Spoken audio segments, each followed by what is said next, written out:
మూగమది కమ్మని తలపుల కావ్యమయే కవితలు రాసే మౌనమది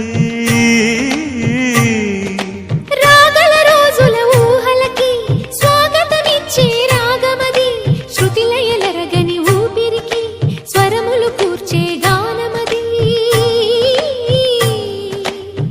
ఋతువుల రంగులు మార్చేది కల్పన కలిగిన మది భావం బ్రతుకును పాటగా మలిచేది